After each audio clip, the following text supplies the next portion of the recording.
I swear to you, my wife and I woke up more than once with scratch marks on our backs, deep, angry lines we couldn't explain.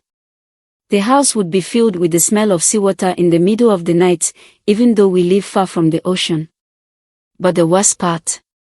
The boy we thought we were helping used to smile in his sleep every single night. My name is Chike. I live in Umuegu, Nigeria. I run a small electronics shop. My wife Ada and I have been married for 5 years. We had no kids of our own, but life was good, peaceful, until we brought Ebuka into our home. Ebuka was my cousin's son. He was 15, skinny, and quiet. He had just finished JSS 3 back in the village and his father begged me to let the boy stay with us and attend secondary school in the city. I didn't hesitate. It felt like the right thing to do. He looked innocent, always respectful.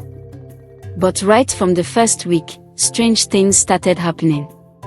The first weird thing was my shop. I lost 3 major customers in 1 week. People who used to buy in bulk from me just stopped answering my calls. Then one day, I got to my shop and saw that rats had somehow chewed through N150,000 worth of new speaker wires.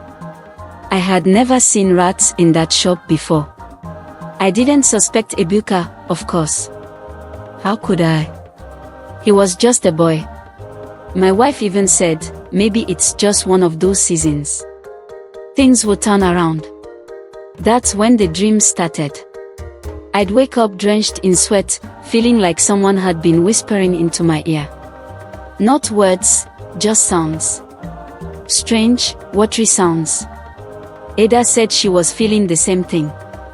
We even noticed something weird in the mornings. Our bed sheets would sometimes be damp. And they smelled, not like sweat.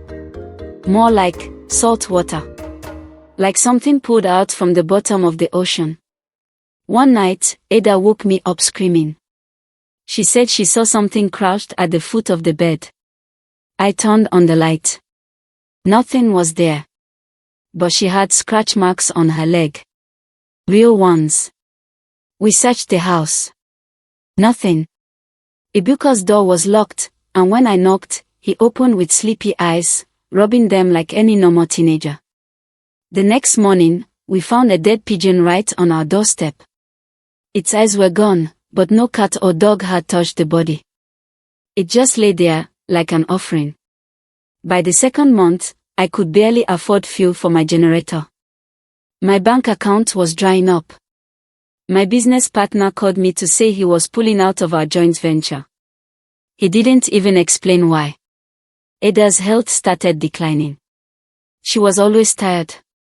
Her eyes had dark circles under them. She said something was pressing her chest every night, like a huge weight. We started fighting often, for no reason. Still, Ebuka stayed the same. Quiet. Polite. Smiling. He would sit at the corner of the living room and do his homework without talking to anyone. Desperate, Ada convinced me to follow her to her church. A small, dusty place behind a mechanic shop. The pastor was a short, old man with milky eyes. He didn't even let us finish explaining before he said, "There's a spirit in your house. A young one. Marine. Hidden. Looks innocent but feeds at night." I froze. He's sent from the water kingdom. He travels at night.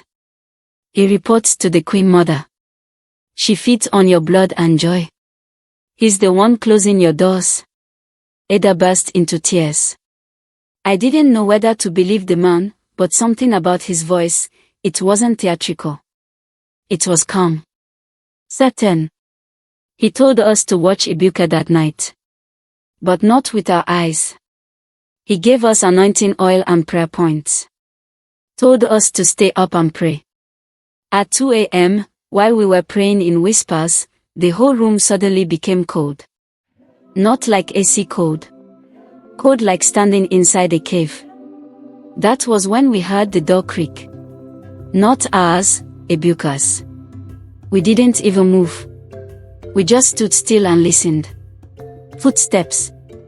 Not heavy, not loud. barefoot. Slow. Moving past our room, down the hallway. Ada and I opened our door slightly and peeked. I swear on my father's grave, Ebuka was walking, but not really. His feet were barely touching the floor. His eyes were open but rolled upward, showing only the whites. He walked past like he couldn't see us. He stopped in front of the mirror in the sitting room. And then, his reflection didn't match his movement. He turned left, but the reflection turned right. Then the mirror shimmered like water, and Ebuka walked into it. Gone. We didn't know what to do. We stayed up, terrified, praying. Around 4 a.m., the mirror rippled again. He stepped out. Soaking wet. Smiling. Then he walked back to his room like nothing happened. The next morning, we didn't even let him brush his teeth. We called the pastor immediately. He came with 2 other people. When we tried to question Ebuka, he started screaming in a voice that wasn't his. It was deep. Guttural. Like someone else was inside him. He said, "I was sent. You opened the door by accepting me. My work is not done." They prayed. They shouted. They poured oil. Ebuka passed out. When he woke up, he started crying. Real, bitter tears. Said he didn't remember anything. Said he had been feeling strange since he was a child. That in the village, he would often wake up at riversides with wet clothes, even though he never remembered walking there. We took him back to the village that same week. It's been almost a year now. My business is picking up again. Ada is healthy. The house is peaceful. Sometimes, I see Ebuka in my dreams. Still smiling. Still wet. We were just trying to help a child. We didn't know we were opening the door to something far older. Something that hides behind innocence. Something that walks wet-footed in the dark. If you ever feel like your peace is slipping away, check who's sleeping in your house. Not everyone who smiles during the day sleeps like a human at night. Life didn't bounce back overnight. It took months. Quiet months.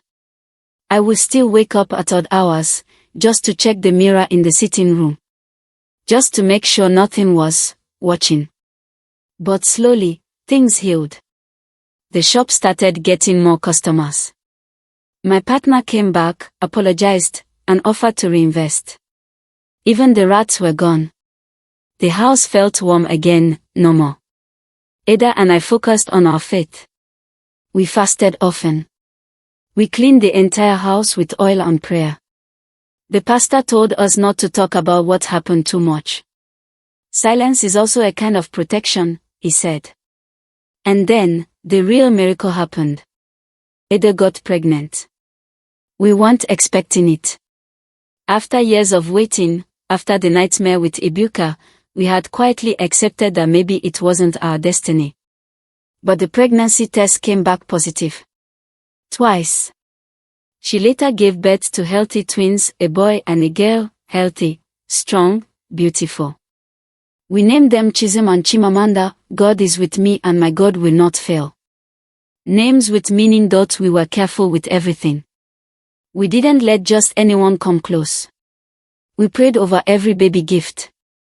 My mother-in-law moved in to help, and even she said, this house used to have shadows, but now it has light. The twins grew fast. Laughed easily.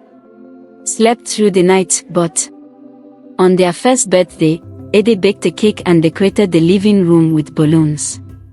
We took pictures. Music was playing.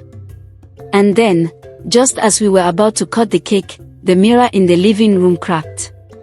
Clean down the center. No one touched it. No pressure.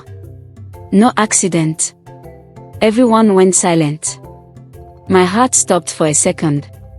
But the pastor, who we invited for the birthday prayer, just smiled. He walked over to the mirror, placed his hand on it, and said, this is the final sign. The tie is broken. He later explained it to us quietly. The spirits from the marine world don't like letting go. But when a new blessing fully takes root, something pure, something God-ordained, they retreat for good. And sometimes, they leave a mark before they go. It's been 4 years. Chisholm loves drawing. Always sketching suns, flowers, and people with big eyes. Chimamanda is loud. Full of questions. She once asked Ada, "Mommy, did someone else live in this house before I came?" We just looked at each other and said nothing. Because the truth is, yes.